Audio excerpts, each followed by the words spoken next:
श्रीमद् भागवतम स्कंद 3 अध्याय 3 श्लोक संख्या 18। युधिष्ठिर महाराज पूरी दुनिया के राजा थे और वो भगवान श्री कृष्ण अर्थात धर्म के सिद्धांतों के अनुसार अपना राज्यभार चला रहे थे। उसका आउटकम ये था कि भौतिक प्रकृति उनको पूर्ण रूप से कोऑपरेट कर रही थी। समय पे बारिश, समय पे प्रचुर मात्रा में अन्न और सभी सुख सुविधाएं उन्हें और उनके प्रजाजनों को अवेलेबल थी। भगवान श्री कृष्ण एकमात्र प्रोप्राइटर हैं इस भौतिक प्रकृति के। और ये जो भौतिक क्रिएशन है उसके पीछे एकमात्र उद्देश्य ये है कि जीव जो है वो अपने भगवान के साथ जो संबंध को भूल गया है उसको पुनः एस्टैब्लिश कर भगवान के धाम वापस जाए। श्लोक संख्या 19।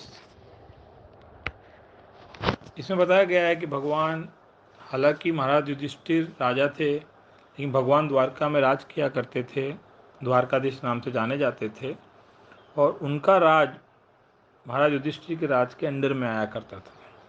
लेकिन वो पूरा डिटैचमेंट और नॉलेज के साथ अपना जीवन व्यतीत कर रहे थे। तो देखिए यहाँ पे बात हुई है नॉलेज के साथ। नॉलेज का अर्थ क्या है? नॉलेज का अर्थ है हमें ये ज्ञात होना कि हम शरीर नहीं हैं, आत्मा है। हमें ये ज्ञात होना कि प्रकृति के गुण किस प्रकार से कार्य करते हैं और हम उनमें बंधे हुए हैं। कर्मों के बंधन कैसे कार्य करते हैं, काल क्या है। तो ये सब प्रिंसिपल्स का हमें नॉलेज होना चाहिए। जीवन का जो मिशन है, mission of human life is what? अंत्य नारायण स्मृति। जीवन इस प्रकार रेगुलेटेड वे में जिए ताकि जब ये शरीर छोड़ने का समय आए तो भगवान नारायण की स्मृति बनी रहे और हम भगवान के धाम वापस जाएं।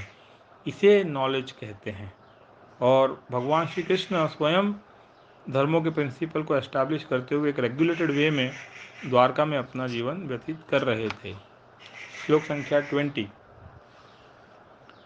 अब देखिए, लेकिन at the same time Dwarka के अंदर वो अपनी रानियों के साथ, अपने परिवारजनों के साथ आनंदमय लीलाएं करते हुए जीवन व्यतीत कर रहे थे। तो यहाँ पे एक वर्ड आया था लास्ट श्लोक में, डिटैचमेंट। भगवान डिटैचमेंट भी फॉलो कर रहे थे।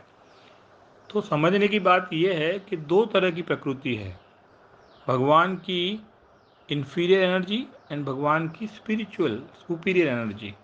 तो भगवान ये जो इन्फीरियर एनर्जी है, इसको भौतिक प्रकृति कहते हैं, उससे पूर्ण रूप से डिटैच थे।